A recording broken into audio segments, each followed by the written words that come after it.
30s Georgia, the heart of the South. A young boy learns what the world's about. He can't play in parks, those are for whites only. He can't go to many restaurants to see the new movie. That's segregation, it's the law, and that means different schools and areas for whites and blacks. And he has a white friend who on one day says, sorry, but my dad won't let us play. Anger begins to boil under Martin's skin. He feels his dignity crushed by the world that he's living in. But he's not giving in, he's studying, debating, follows his dad's choice of an occupation.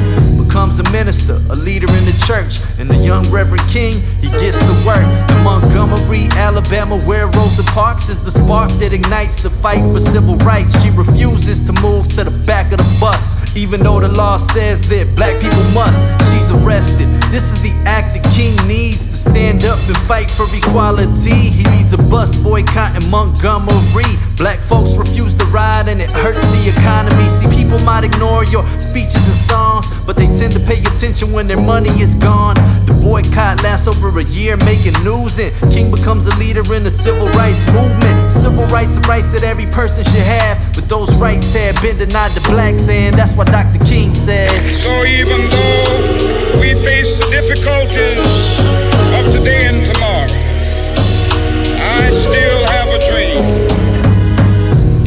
It is a dream deeply rooted in the American dream, that all men are created equal.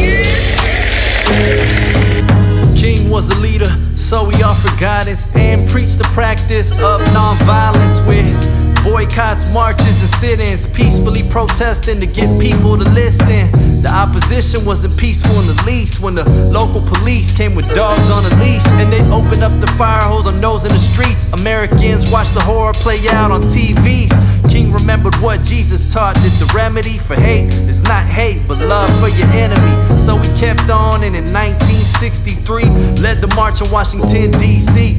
There he gave his most famous speech, where he told the world, I have a dream of a nation where its children wouldn't be judged by the color of their skin, but by the content of their character. This plea resonated in America, and new laws helped break down some barriers then. In 1968, a white man with hatred in his heart and a gun in his hand shot and killed Dr. Martin Luther King. The nation mourned and wondered what the future would bring. The future is now. If King were there with you, would you tell him his dream came true? Cause Dr. King says, I have a dream.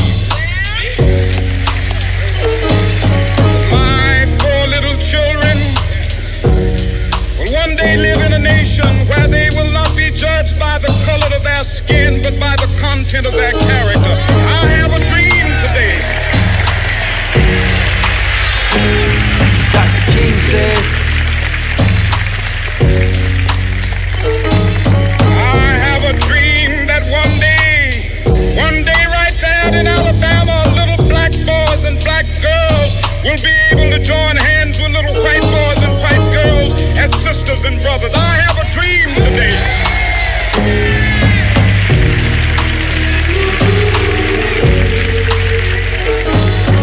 This is our hope. This is the faith that I go back to the South with.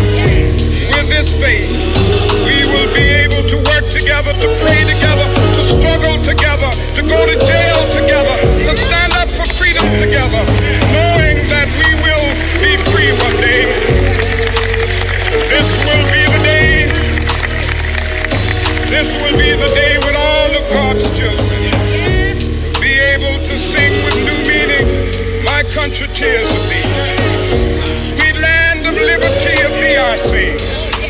Land where my fathers died, land of the pilgrim's pride. From every mountainside, let freedom ring. And if America is to be a great nation, this must become true. When all of God's children, black men and white men, Jews and Gentiles, Protestants and Catholics, will be able to join hands and sing in the words of the old Negro spiritual, free at last, free at last. Thank God Almighty, we are free at last.